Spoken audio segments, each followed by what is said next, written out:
শুভেন্দু অধিকারী রাজ্যের বিরোধী দলনেতা আনন্দপুরের ঘটনা নিয়ে কার্যত কিন্তু তিনি সুর চড়াচ্ছেন এবং রাজ্য প্রশাসন যে ব্যর্থ সে কথায় তিনি কিন্তু বারবার করে উল্লেখ করছেন। আনন্দপুরে একাধিক মানুষের মৃত্যু, ঝলসে একাধিক মানুষের মৃত্যু, আর এই ঘটনায় ইতিমধ্যেই শুভেন্দু অধিকারী তিনি কার্যত হুঁশিয়ারি দিচ্ছেন। আনন্দপুরের ঘটনায় প্রমাণ হয়েছে রাজ্য সরকার নেই, সরকার কার্যত চোখ বন্ধ করে আছে, এমনই হুঁশিয়ারি রাজ্যের বিরোধী দলনেতার।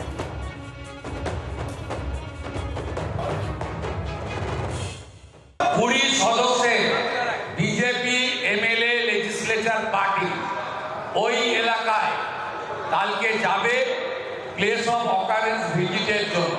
পরিদর্শনের পরে আমরা একটি প্রতিবাদ মিছিল করে নরেন্দ্রপুর থানার উদ্দেশ্যে যাব। তারপরেও যদি ওরা ব্যবস্থা না নেয়, নিখোঁজ পরিবারের লোকজনকে নিয়ে দরকার হলে সচিবালয়ের সামনে গিয়েও যদি নিখোঁজ পরিবারকে নিয়ে বৃহত্তর ধর্ণা অবস্থান করতে হয়, ভারতীয় জনতা পার্টি সে কাজ করবে। বাংলার আওয়াজ, বাঙালির আবেগ, জি 24 ঘন্টা।